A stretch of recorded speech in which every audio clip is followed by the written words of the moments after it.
Hello fam, I'm most welcome here to another video. So basically risk management in simple terms means having control, a certain degree of control over how much money you could potentially lose in the market. So you all know that forex trading is basically a risky kind of business, and one thing you could always want to do for yourself is manage your risk, at least have certain degree of control over your how much you could potentially lose in this market.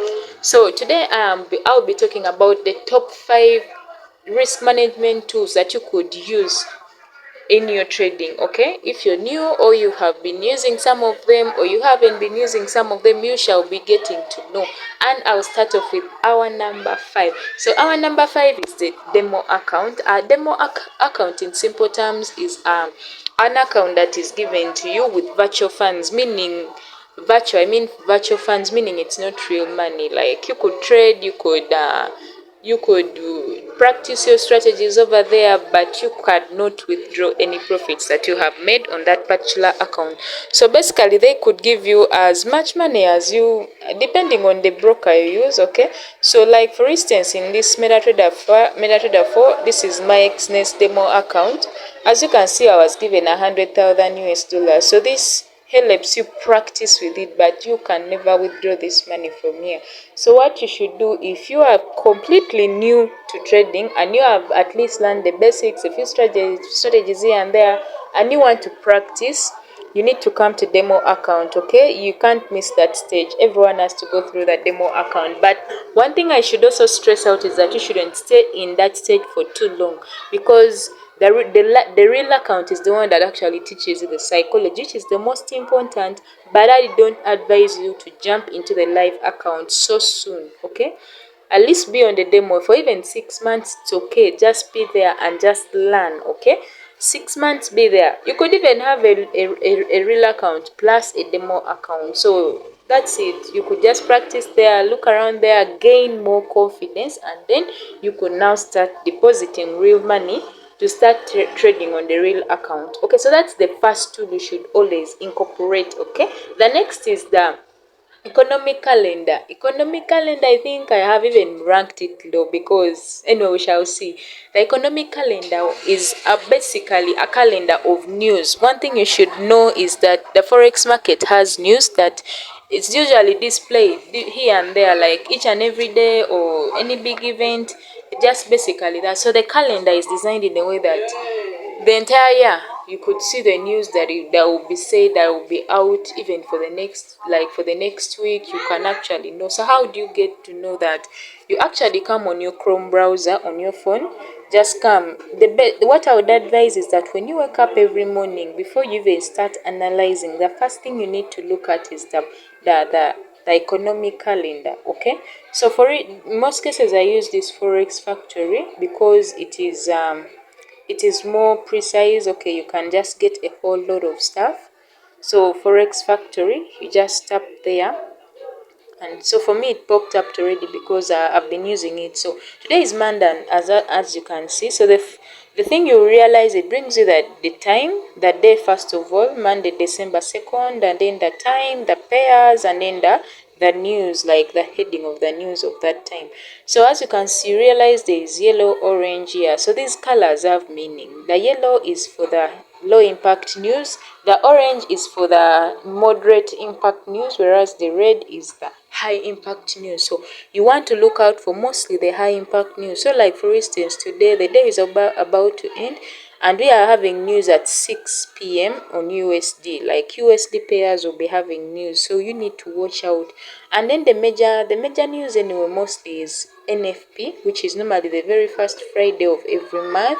So since today, this month is actually new, we are going to be having NFP, which is really high impact news. We are going to have it, as you can see, non-farm payment, non-farm employment claims, and something like that. So at 4:30 we shall be having it released, and the market can really move like crazy. So why is it a risk management tool, this economic calendar?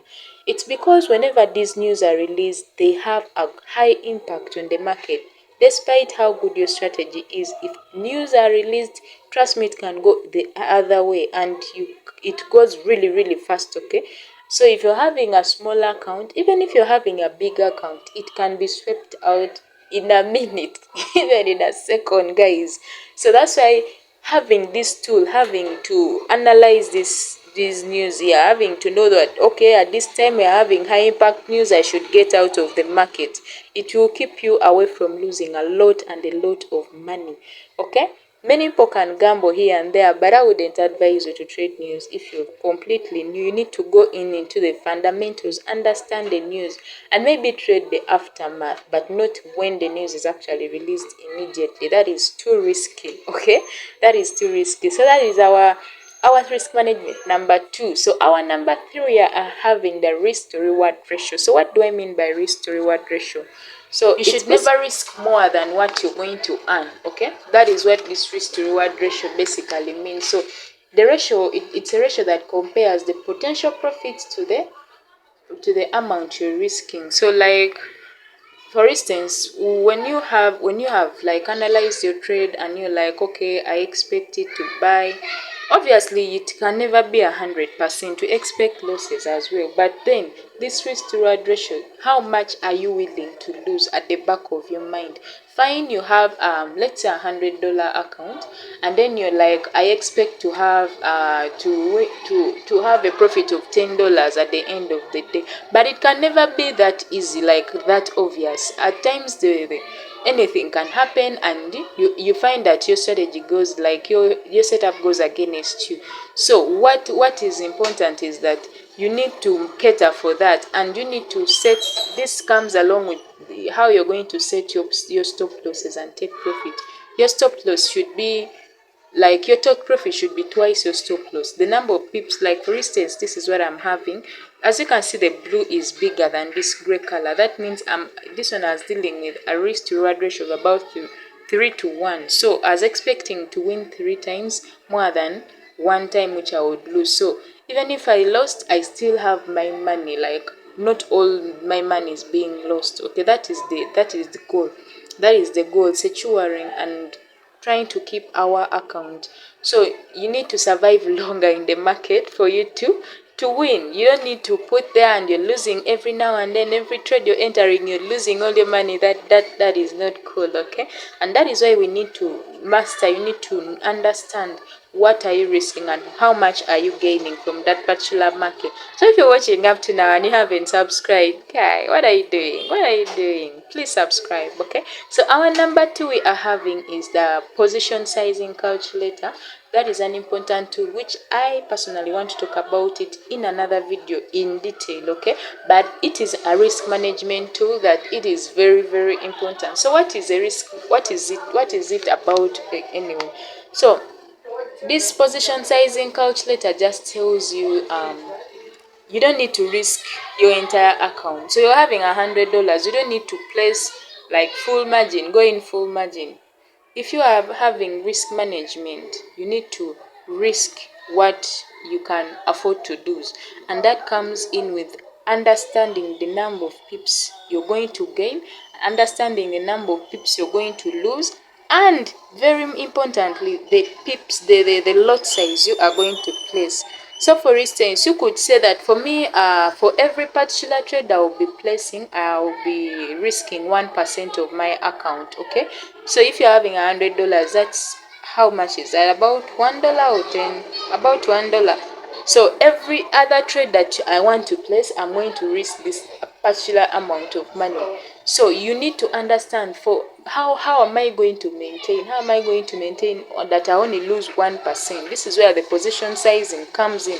So I would advise you need wait for the next video that I'll be posting, and please watch it into detail. I'll be elaborating more on how to use this. So the benefits of position sizing is basically it enables it ensures consistent risk management and also helps you survive losing streaks. Like, you don't need to lose all the time here and there. So even if you're losing, like let's say 3 times in a row, and you're like, I'm losing only 1% of my account, you realize that even if you're losing, you're not losing the entire account. You see, you are at least having some money left in your account, and you could just close for the day and come back another day and analyze and get a better setup. So basically that's it with position sizing. So the next, which is the hour number one, guys. So if you're enjoying this video, please give it a thumbs up, guys. Give it a thumbs up and comment down below, what do you think about this video? Have you understood something? Okay. Our number one is a stop loss order. That stop loss order always gives people hard time. Many people argue, do we set stop loss, do we not? So I'm here to tell you, please set that stop loss. Okay. Set that stop loss at all means. This is not somewhere that you're going to come and be like, okay, 100% I'm going to make profits. No, it doesn't work that way, and you should accept losses many times. As you can see, my setup was here, and here you are. It hit my stop loss.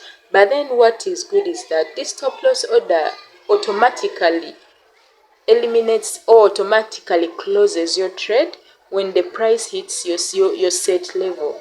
Your set level will be like, okay, I am going to lose only 10 pips. I am only risking 10 pips. If the trade goes against me, I'm in a buy, for instance, in this case, and I am willing to lose only 10 pips in this trade. You're going to set your stop loss at 10 pips. Then when you're entering your stop loss, like on our MetaTrader at the other side, when you're entering now the trade, your stop loss will be set at that set level. So when it taps in that zone, it will automatically close and it will prevent you from losing more and more money. Okay, so how nice is that? So even if you're so busy, you can just enter your trade and you're confident. You're like, if it doesn't work out, well and good, I'll lose, but I won't have to lose a lot of money. But imagine you entered your trade and you didn't put stop loss, and you're busy the whole day. You don't even have time to look at the trade. You come back and your account is almost running low, like almost blowing the account. That really sucks. Okay, so it's better, you need to trade smart. Look at winning, but you should also expect losses at the end of your time, at the end of the day. Like, it helps you have that psychology, like, okay, let me do my stuff. If it goes my way, well and good. If it doesn't, then it will hit stop loss and I'll have to remain with some little money anyway. So it just prevents you, this stop loss order prevents emotional decisions and also protects your account from large crazy losses. Okay, so yeah, those are the top five risk management tools that I had for you today. I hope you got to understand something, and comment down below. Let us use these tools, guys. If there is any other tool that you think I have left out, please comment down below and let us share. Okay, so these are the must-have tools that each and every one of us should actually try out. So guys, I love you so much. Thank you so much for watching, and hope to see you in the next video. Bye bye.